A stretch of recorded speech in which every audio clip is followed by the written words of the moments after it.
Brooks sat alone in the quiet control room, listening to the soft hum of machines. Rows of screens glowed in front of him, each one filled with numbers, lines, and faint dots of light. Outside the thick metal walls, space stretched dark and silent above Earth. Inside, the air smelled of coffee, plastic, and recycled air. Rubbed his tired eyes and leaned closer to the main display, where a thin line of strange data kept flashing. He worked at the Deep Watch Station, a hidden listening post placed far away from normal space traffic. Most people on Earth did not even know it existed. Officially, it was a research array. In truth, it was an early warning system built to listen to the edge of the known galaxy. His job was simple on paper. He watched. He listened. He reported anything that did not make sense. For years, almost nothing had happened. He watched routine signals from trade routes. He watched standard navigation beacons and drift of dust clouds. Sometimes he saw a pirate ship chasing a slow cargo vessel. Sometimes he watched alien cruisers pass by on their way to someone else's war. The galaxy was busy. Earth stayed quiet. Earth stayed alone. Everyone in the wider galaxy knew that Earth never came to the great meetings. The galactic summits were full of light, speeches, and promises. Dozens of species sent their leaders and ambassadors. They formed councils, passed laws, and argued about trade, borders, and peace. In those bright halls, the name of Earth was spoken only as a joke or a warning. Some aliens said humans were stubborn and proud. Some said they were afraid. Others claimed Earth had nothing to offer and simply pretended to be special. Every year, a new invitation was sent. Every year, Earth stayed silent. No delegate arrived. No message was returned. Knew all this. He also knew something else, something that the summits did not understand. Earth was not quiet because it was weak. Earth was quiet because it was busy. He looked again at the thin line of data on the screen. It was a pattern he had never seen before. Small pulses, evenly spaced, moving slowly across the deep sky. They did not match any known ship class. They did not match natural objects either. When he tried to zoom in, the system returned a blur as if something was bending space around it. Tapped the desk and opened a secure channel. The screen shifted, and a new window showed a list of names. He selected one. The call routed through several layers of security and then connected. "Control to Flight Wing Alpha," he said in a calm voice. "Are you awake?" The reply came after a short delay. "Barely," a woman's voice said, joining the sound of soft engine noise in the background. "You know it is local night, right? Some of us like to sleep." "Sorry for that," said, though his tone did not sound sorry. "I need a pair of eyes in the upper zone. I have something strange at the edge of the array." Moore sat strapped into the cockpit of her patrol ship, far above the blue curve of Earth. The stars looked sharp and hard around her vessel, like tiny knives stuck in black velvet. She had been on the way back to base after a long patrol when his call came through. She was a skilled pilot, and she knew that did not wake her for nothing. He was not the type to panic. He was quiet, patient, and a little bit stubborn. When he said something was strange, she listened. "Send me the coordinates," she said as she adjusted the controls.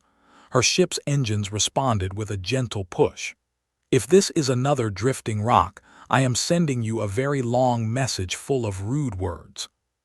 "Understood," said with a small smile. He sent the data to her ship. "Check the area and tell me what you see. My arrays are picking up something that is not a rock." As ship turned, Earth fell behind her and the dark curve of deep space opened ahead. She checked the data on her display. The signal was faint but clear, a soft repeating pulse at the edge of her range. It felt like someone quietly knocking on a faraway door. She followed the signal, moving away from the busy lanes that linked Earth to its nearby colonies and outposts. Traffic grew thin. The comm channels grew quiet. Out here, there were no trade ships, no cruisers, no patrols. Only silence and the soft pings of her own instruments. "Approaching target zone," she said. "No visual yet." Watched her ship icon glide across his main display. The strange pattern continued to move, slowly sliding toward the border of human space. It did not speed up. It did not turn. It just moved. "Be careful," said. "If you see anything that looks like an active drive flare, fall back. I mean it." Snorted, "I thought you liked my brave, heroic side." "I like you alive," said. "Heroic is optional." She smiled at that and checked her scanners again. For a moment, she saw nothing but empty dark. Then a tiny distortion appeared at the edge of her vision. It was like a smudge in the stars, a place where the light bent in a slow, gentle curve. "Hold on," she said, leaning forward. "I have something. It is not a ship, at least not a ship like I know. It looks like a shadow that someone forgot to erase completely."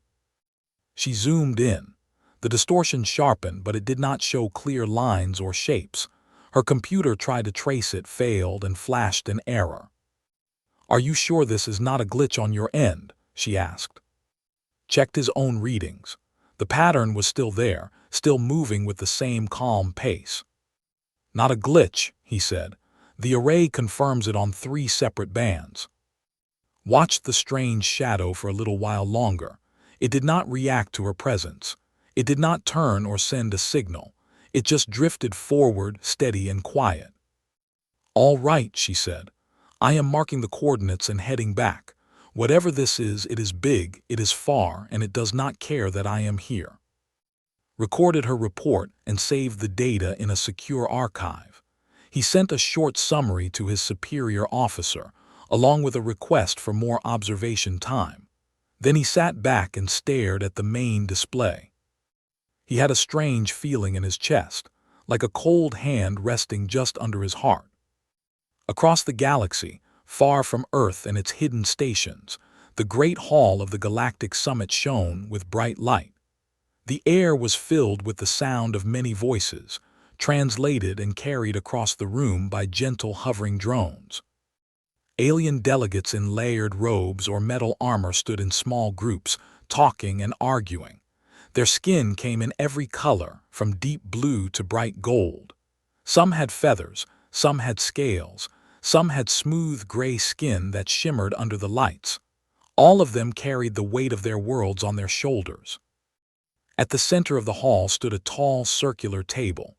Around it, the main council members sat in raised seats, looking down at the reports in front of them.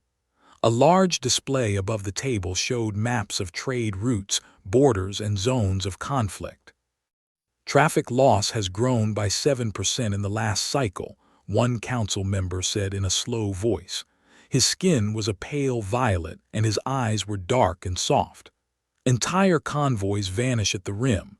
We cannot keep calling it simple error." Another member with thin golden scales and bright yellow eyes tapped her claws on the table. "Pirates," she said. "Perhaps with better equipment or some hidden power testing our gates. In any case, we must act. Send more patrols. Raise the insurance cost. Make the rim less valuable." A third voice joined in, deep and rough. "Maybe we should ask Earth," the speaker said, and a few quiet laughs spread through the hall. The one who spoke was tall and broad, covered in thick gray plates that looked like stone. His name was, and he represented a warlike species that respected strength and open speech. He was not afraid to say what others only thought. "They never appear here," he went on. "They never visit our worlds. They never answer our offers. Perhaps they have time to look at the rim since they do nothing else." A few more laughs followed, but some faces turned thoughtful. The violet-skinned member looked up at the central display where a small blue-white dot marked Earth sector. "Earth stays quiet," she said, "always quiet." "Maybe they are simple," the golden one replied. "Still young, still learning, their silence makes them small." Tilted his head. "Small things can hide sharp teeth," he said. "I have seen that in my own jungles." The council moved on to other topics. Borders, trade, minor wars. Earth fell out of the discussion like a small stone slipping from a crowded table. No one in the hall knew about the quiet listening post near the rim. No one knew about strange readings or report on the drifting shadow. Days passed. The pattern at the edge of the array grew stronger. More small distortions appeared, each one moving with the same slow, patient speed. Spent long hours watching the screens, recording and checking. His reports became longer, his requests more urgent. Some replies came back, polite but firm. The data was interesting, they said, but not yet a cause for alarm. Continue to observe. Continue to collect. Do not disturb high command with unclear threats. Felt his frustration grow. He was not a person who enjoyed shouting. He had chosen this quiet job because he liked clear numbers, slow changes, and steady work. But this did not feel slow anymore. It felt like someone walking toward a door with a heavy hammer in their hand. Came to visit the station during a short break in her flight schedule. She stepped out of the shuttle into the narrow docking hall, then walked with easy steps toward the control room. Her flight suit was open at the collar, and her dark hair was tied back in a simple knot. She found staring at the main screen again. "You look worse than last time," she said. "Do I need to bring you sleep in a bottle?" He glanced at her and tried to smile. "You picked a good time to visit," he said. "Look at this." She came closer and stood beside his chair. The display now showed not one but dozens of moving marks, each one traced by a soft, glowing line. "What am I looking at?" she asked. "Energy shadows," said. "At first I thought they were single objects, but the patterns repeat. They are not random, they are layered. It is like someone wrapped something big in a field that bends light and energy around it, but not perfectly. Little pieces leak out. Those leaks are what we see." Watch the marks move. They were all heading in roughly the same direction. "Toward us," she said softly. "Toward human space," agreed. "At this pace, they will reach the outer patrol zone in some weeks, maybe months. Hard to say because I still do not know how big they actually are." Folded her arms. "You sent this to command." "I have sent everything," said. "Analysis. Simulations, warnings, they answer but they move slow. Meetings, reviews, more meetings, they want perfect proof before they react. Perfect proof takes time. Whatever this is, it does not wait for our perfect proof." Stayed quiet for a moment. She understood how Earth worked. It moved forward carefully, like a chess player thinking many moves ahead. But there were times when a player had to act before the board was clear. "Can you estimate scale?" she asked. Tapped a few keys. The display shifted. Lines of text appeared, showing ranges and rough calculations. "If the distortions match known field effects," he said slowly, "then each mark is not a single ship but a cluster. Maybe 10, maybe more, and there are hundreds of marks." Felt a chill run down her spine. "So you are telling me something like a fleet is walking toward us under a blanket?" He nodded. "Yes, a very large fleet." She thought about the Galactic Council, the laughing delegates, the way they spoke of Earth as small and quiet. She thought about the hidden projects she had only heard whispers about, projects that did not appear in public records, projects that belonged to the deep command. "Have you tried pushing the alarm higher?" she asked. Hesitated, then opened a locked drawer and took out a small black device. It looked simple, with one button and a small light that was currently dark. "This is as high as it goes," he said. "Direct channel to strategic command. It is not for daily use. It is for when the sky is truly falling." Looked from the device to the moving marks on the screen. She said quietly, "I think the sky is getting ready." He held the device in his hand for a long moment. Then he pressed the button. Far away, deep under Earth's surface, a different kind of room woke up. Thick walls, older than most cities, shook as hidden systems powered on. Silent alarms flashed in places that had not seen light in years. In that room, men and women who almost no one knew by name turned their eyes to new screens. They watched the same patterns had watched. They saw the same slow advance from the dark. They did not laugh. They did not delay.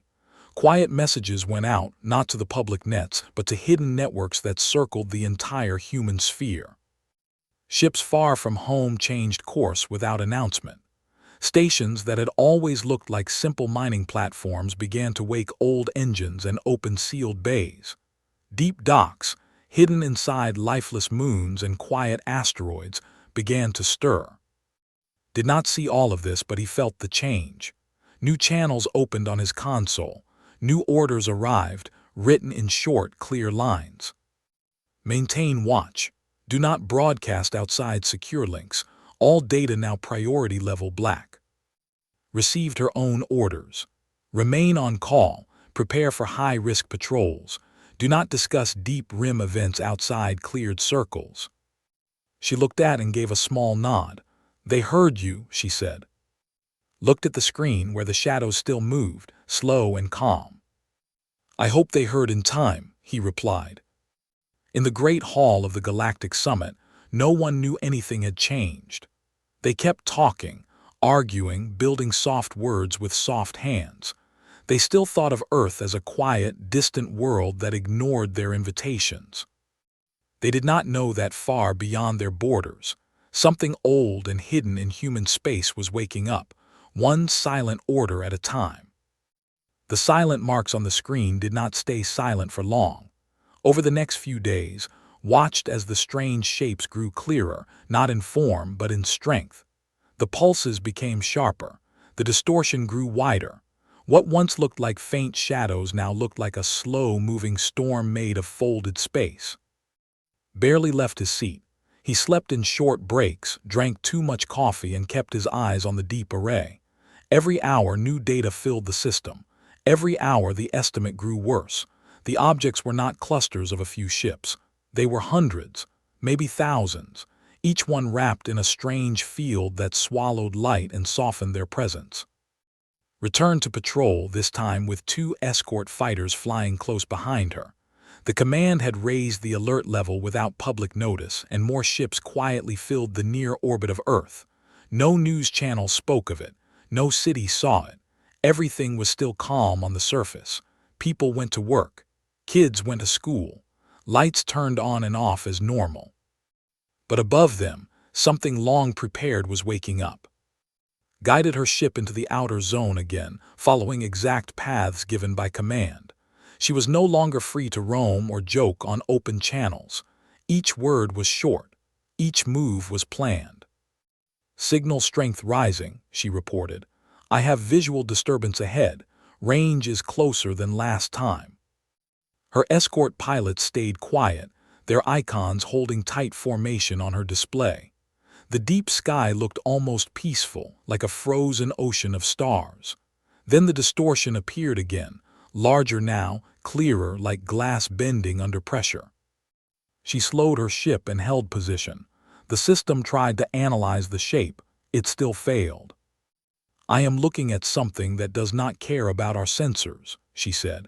It is like it wraps the dark around itself. Heard her voice through the link and felt his hands tighten. Any sign of power discharge? He asked. None, replied. No heat spike, no drive flare, no noise. Just a very large nothing that moves like it knows where it is going.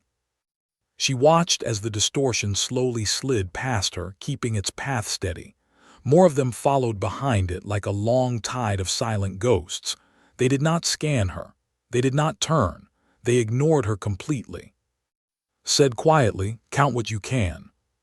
She activated her wide sensor sweep and let it run. Dots filled her map, too many to number by hand. Her system tried to estimate density and failed again. This is not one fleet, she said. This is a moving wall. Did not reply for a moment. He was watching the same data from his end. The models he had hoped would calm his mind only gave darker results. Return to base, he finally said. Do not follow, we have enough to know the truth now. Turned her ship and began the slow flight back. As the strange field faded behind her, she felt a weight in her chest that she could not name. She had faced pirates. She had flown through storms of debris. She had taken fire and returned it. This was different. This did not feel like an enemy yet. It felt like a decision already made by something much larger than her. Back on the station, compiled a full report and sent it straight to Strategic Command. This time, there was no delay in response. A simple message came back. Prepare for phase reveal. Read the words twice. He did not know all the meaning, but he knew it was serious. Phase reveal was not used in normal training. It was not even spoken outside classified circles.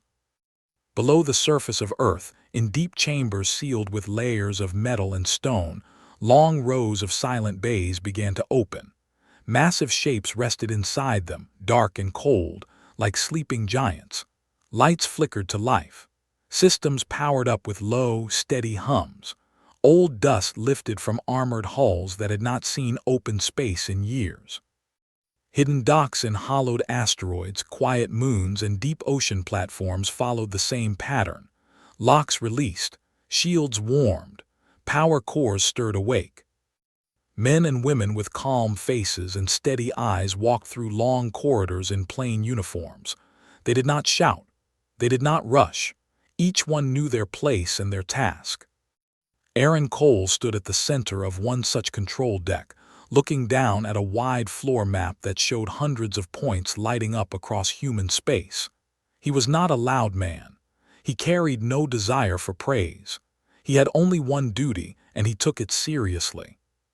Status, he said. A younger officer looked up from her console. All primary bays responding. Sequence is green. Auxiliary units reporting ready. Aaron nodded. Begin slow deployment, no broadcast, no open signal. Acknowledged. In orbit, shapes began to rise from places that had once looked empty.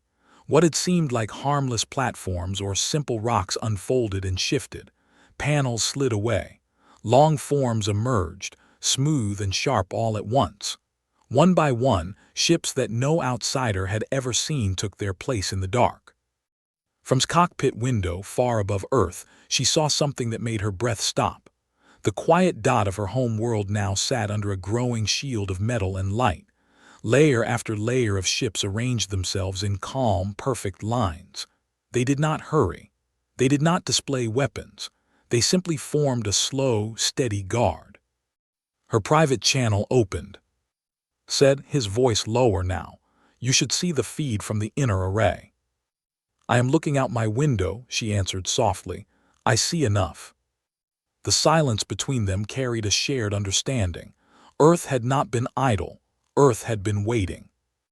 In the great hall of the Galactic Summit, the mood had shifted slightly, though no one knew why. Reports of vanished ships rose again. Trade delays grew. Fear crept into small side talks. Wright, a human diplomat sent years before as a token gesture, stood near the outer circle of the room. She was often ignored, a guest that no one expected to speak for Earth. She listened as voices filled the air. Another convoy did not arrive, one delegate said. "This pattern makes no sense," another replied. "It is as if the void itself is swallowing our trade." Raised her hand lightly, but no one gave her the floor. They spoke over her, past her, as if she was part of the furniture. Then a ripple of light crossed the central display. The map shifted. A new mass appeared at the edge of known space, far larger than any fleet marker before. The system tried to label it and failed. The image sharpened, revealing a broad formation moving forward in slow unity. Gasps filled the chamber. "What is that?" someone whispered. The violet-skinned member leaned closer to the screen. "Those signatures are human," she said slowly. "But the scale, this is not normal military presence." Narrowed his eyes. "That is not a patrol," he rumbled. "That is a wall of war." Felt every gaze turn toward her. For once no one laughed, no one smirked. "What is your world doing?" a delegate asked. Swallowed and forced her voice to stay calm. "I do not have clearance on deep command activities," she said honestly. "But if Earth is moving this much force, it is not to make a speech." Fear began to travel across the hall in quiet waves. Messages rushed between worlds. Panic messages crossed private lines. The name of Earth was no longer spoken as a joke. Out in the dark, the hidden armada of strange shapes continued its approach, still masked, still silent. It now matched the pace of the human defensive line forming across a wide arc of space. Watched two tides move toward each other, one known and one unknown. He understood that soon, silence would break. A new alert flashed on his screen. External signal detected. He straightened and opened the feed. A low vibration filled the speakers, followed by a pattern that made his skin crawl. It was not sound. It was more like pressure turned into language. "Attempt translation," he ordered. The system worked, layers of code racing across the screen. After several long seconds, a rough message appeared. "Foreign boundary crossed. Halt progression. State intent." Stared at the words. This was not part of the human signal net. This was not any alien language he recognized either. This was something else, speaking in direct force. He forwarded the message to Strategic Command at once. Received the same alert moments later. Her screen showed the waves of distortion pause for the first time. The silent shadows slowed. A strange ripple passed through them, like breath moving through cloth. She said they stopped. "So did we," he replied. Across the defensive line, Aaron Cole watched the same pause. He did not order weapons to power. He did not order retreat. Instead, he opened a secure channel and spoke a single clear line. "This is human space. Identify yourself and purpose." The reply did not come at once. For a moment, everything hung balanced between motion and stillness. Then the distortion shifted. A section of the field peeled back, as if an invisible hand pulled aside a veil. Behind it, the first true outline appeared.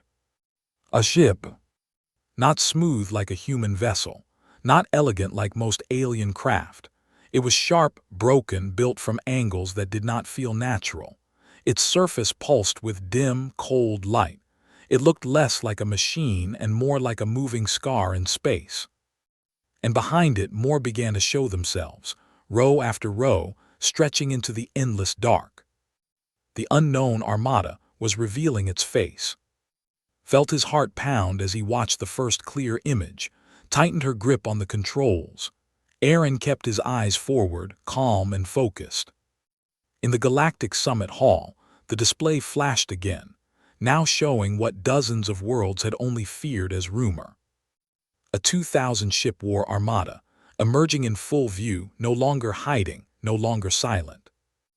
And in the middle of that vast and terrible sight, the human defensive line stood firm, quiet, and unmoving, like a wall that had been waiting for this exact moment all along. The space between the two great forces felt thin, like stretched fabric ready to tear. On one side stood the hidden human line, calm and silent. On the other side waited the massive unknown fleet, now fully visible and impossible to ignore. The strange ships held their position, their sharp frames glowing with faint cold light that made the stars behind them look pale and afraid. Watched every movement from the deep station, his eyes tired but wide with focus. He saw the way the unknown vessels shifted in slow patterns, like a tide holding its breath. He saw how the human ships did not move at all, forming a quiet wall that said more than any spoken threat. Floated closer to the line, her ship now part of the outer ring. She could see the unknown fleet clearly through her forward screen. It was endless, stretching across her view like a broken skyline made of metal and shadow. The closer she looked, the more wrong it felt, as if the shapes had not been meant to exist in normal space. "Still no weapons charge," she said through a secure link. "No visible targeting either. It is like they are waiting for permission to breathe."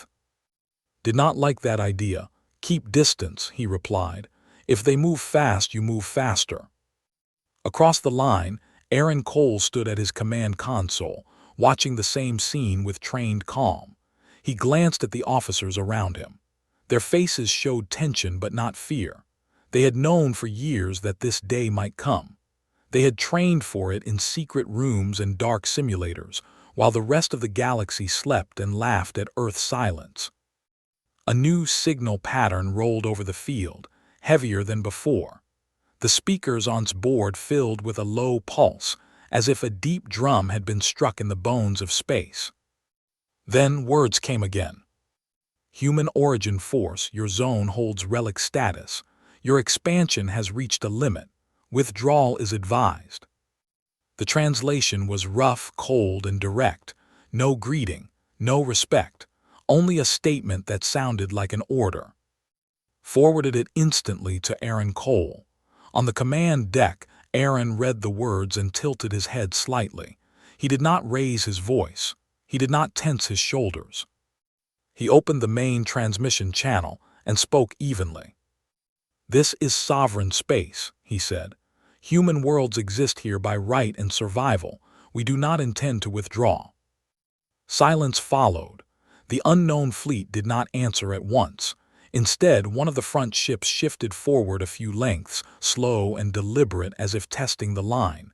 The human vessels did not react. They did not raise weapons.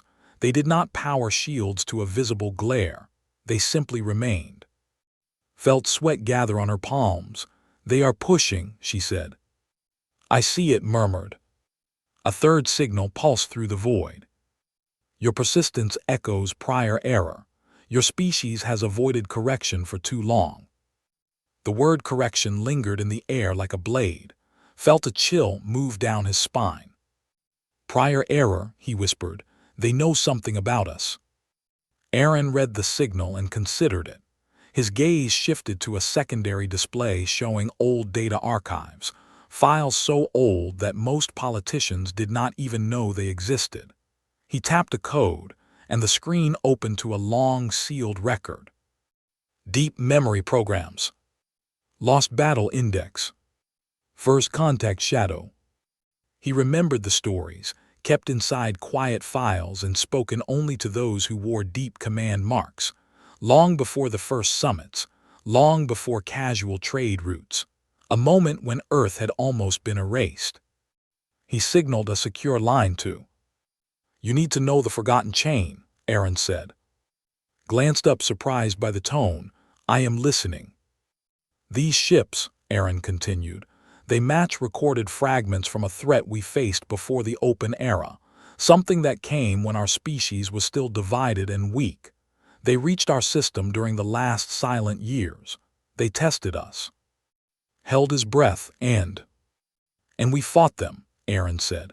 "Not for glory, not for display. We fought because we had no choice. We pushed them back with losses so heavy that most records were buried to protect morale and stability." Looked at the screen of quiet ships protecting their home and understood for the first time. "That is why Earth stayed silent," he said. "Not pride, not fear, preparation." "Yes," Aaron replied. "We knew they would return one day, or something like them would.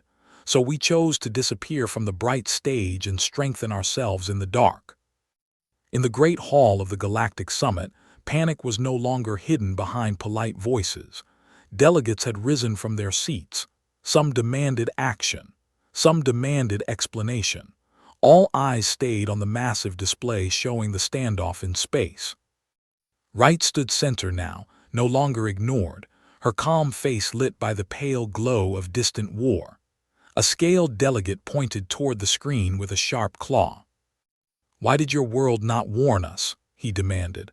"Why did you hide this threat in your own strength?" Felt the weight of the question. She thought of the quiet years, of secret reports, of human fear that knowledge too early would bring attack too soon. "We did not hide out of cruelty," she said. "We hid because the first time we met them, we almost died. We chose to grow strong before speaking again."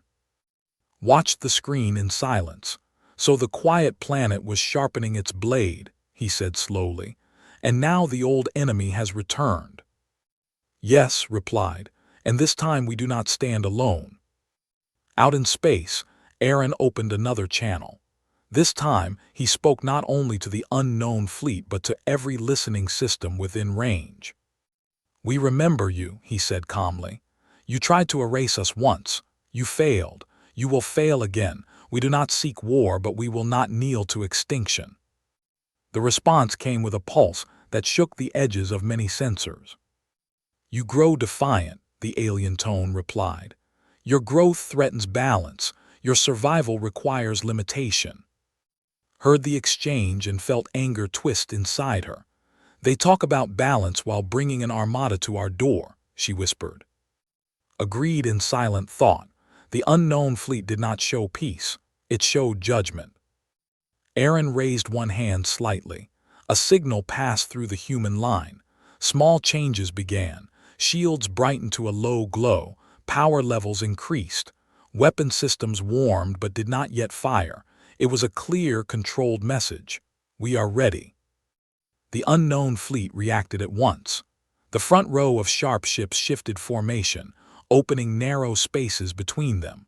Cold light traveled along their edges, thicker and more intense than before. "Charge patterns detected," said. "They are preparing something." Saw the data spike. "It is not a probe," he said. "It is an opening move." For one long second, nothing happened.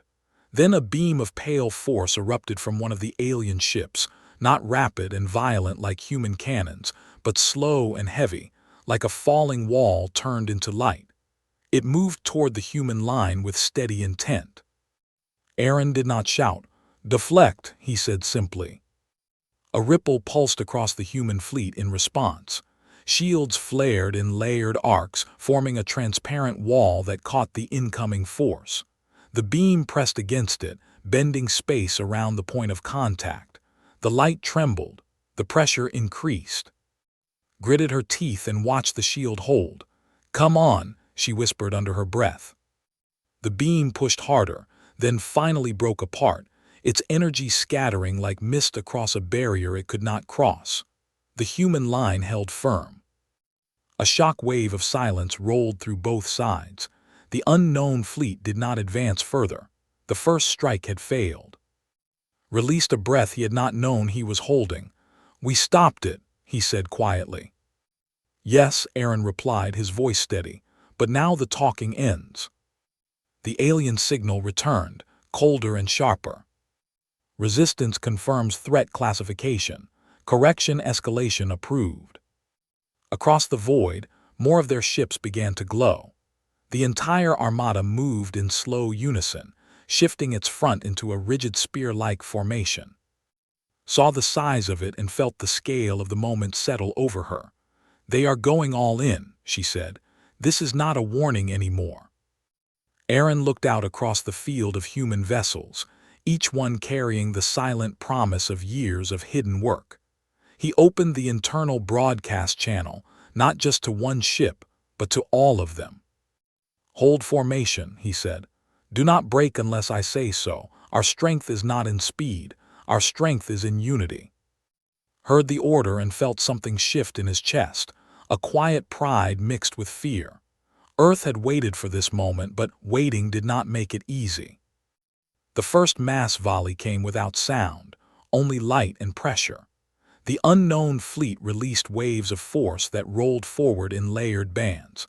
The human line responded with controlled bursts of defensive fire, intercept systems cutting through the waves and breaking them apart.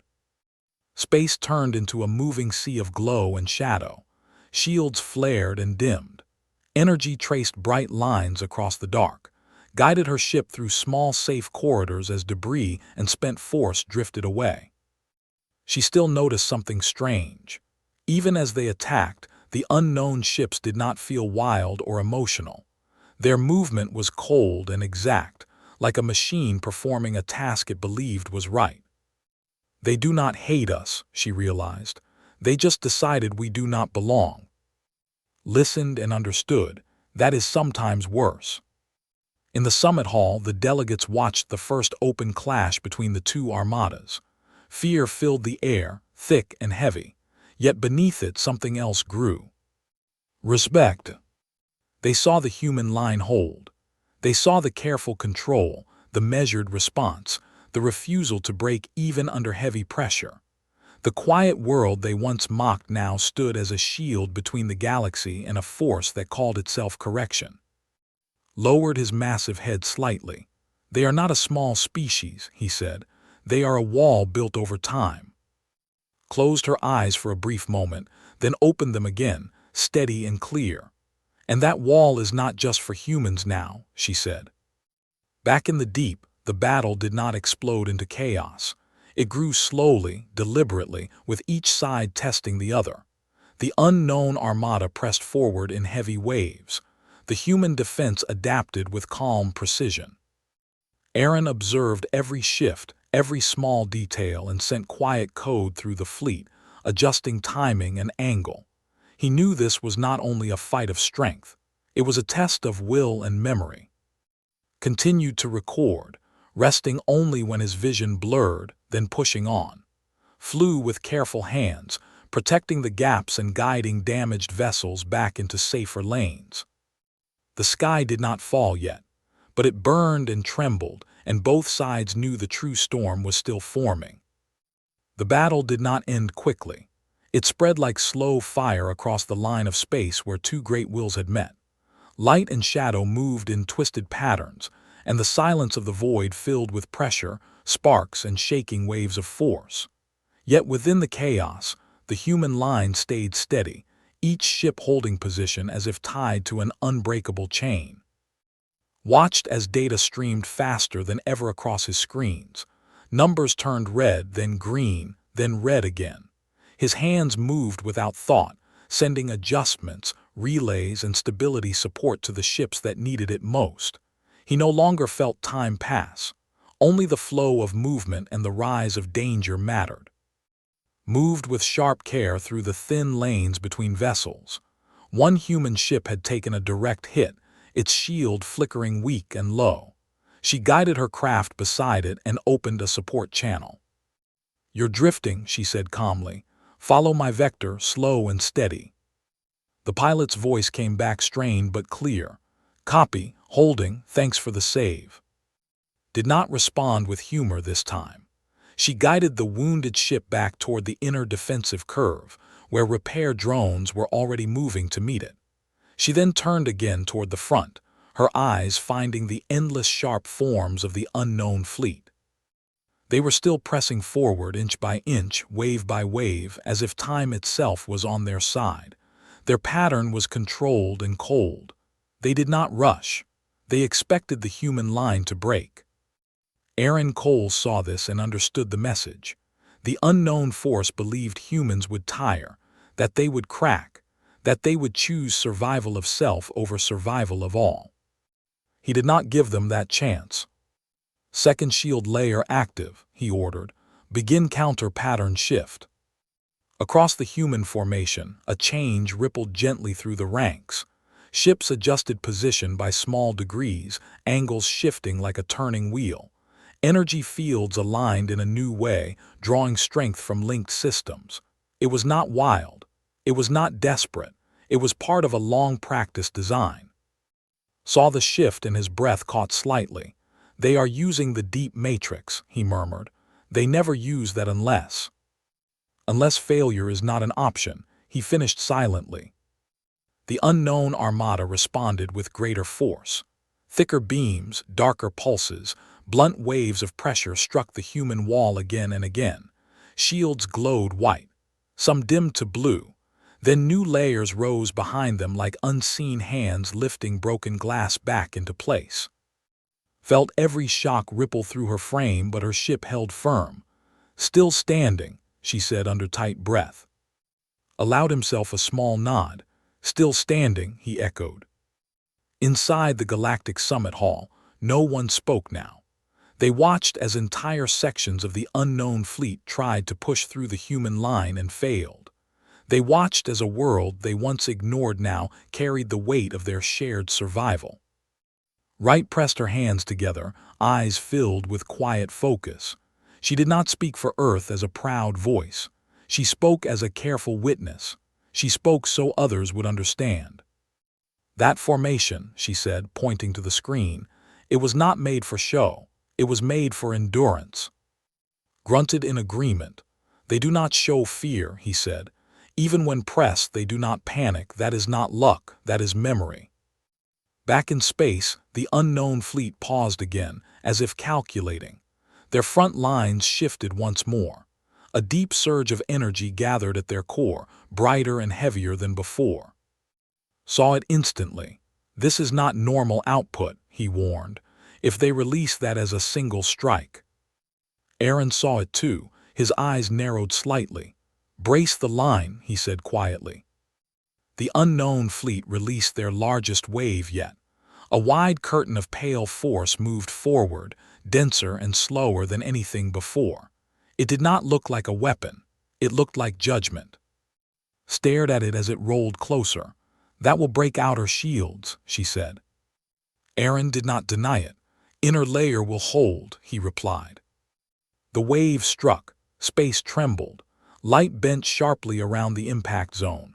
Ships at the front line shook, their shields flaring under the strain. Two vessels lost stability and began to slide back. Moved fast, guiding one away while another pilot secured the second. The line bent, but it did not collapse. Then something else happened. A new signal rose, different from both human and unknown tones. It carried a familiar pattern now recognized across the system, the Galactic network.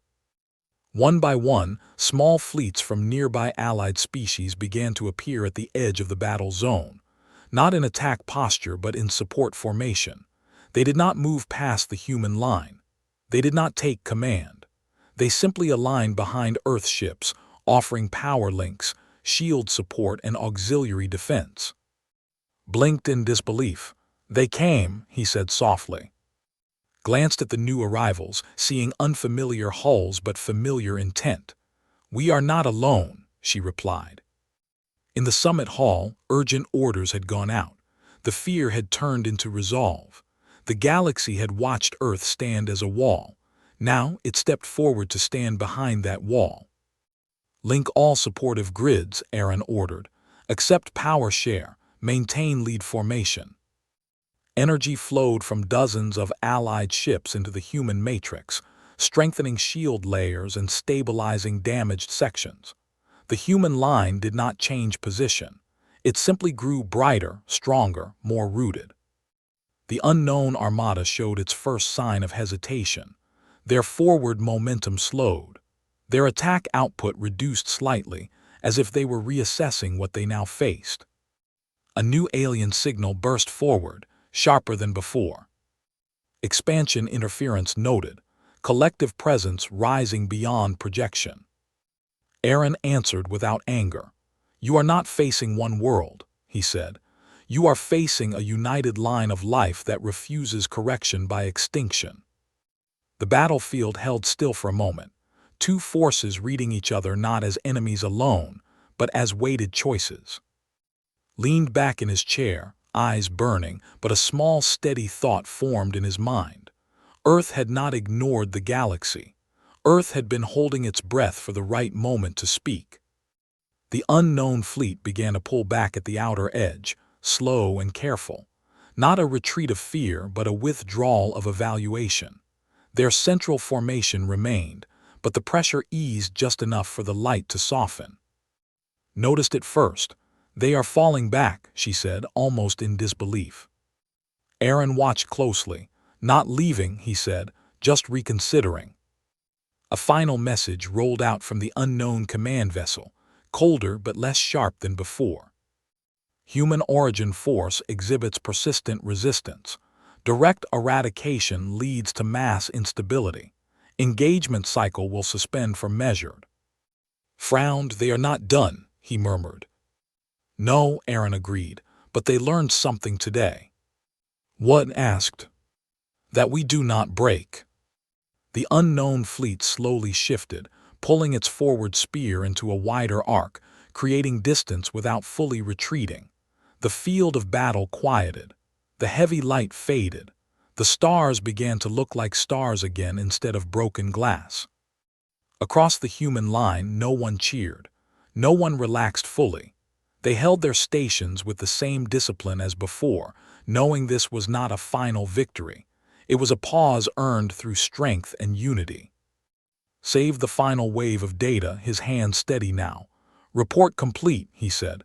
Status stabilized. Exhaled long and deep, the tension finally releasing from her shoulders. "Still alive," she said quietly. "Feels wrong to joke about it, but I will take it." Aaron allowed himself a brief nod. He opened a wide transmission, not as a threat but as a statement to all listening ears. "Earth does not seek dominance," he said. "Earth does not seek silence either. We seek balance that protects life, not erases it. If you return, you will find us ready but not cruel." The unknown fleet gave no reply. They simply held their distant position, as if considering a truth they had not planned for. In the Galactic Summit Hall, the display shifted from violent light to calm motion. The delegates watched the human line remain firm, still shielding, still present. Lowered his head once more. "The quiet planet has spoken," he said, and it spoke with steadiness. Wright looked at the screen and allowed herself a small, tired smile. "Earth did not ignore the galaxy," she said softly. "Earth chose to protect it before it was ready to say so." Out in space, the human fleet remained as a glowing arc between the unknown and the known worlds. Allied ships hovered just behind, their signals calm and cooperative. It was not peace yet, but it was something close to understanding. Rested his hands at last, staring at the calm pattern of distant lights, guided her ship into a slow patrol path, watching the quiet, unknown vessels from afar. Aaron stood still at his command, eyes forward, already planning the next step. The galaxy had seen the impossible happen. A world once mocked for silence had become its shield. A species once thought small had shaped the line between life and cold correction. And though the unknown fleet lingered like a shadow at the edge of all things, one truth settled quietly across the stars. Earth was no longer a distant observer. Earth was now the steady heart standing between fear and survival.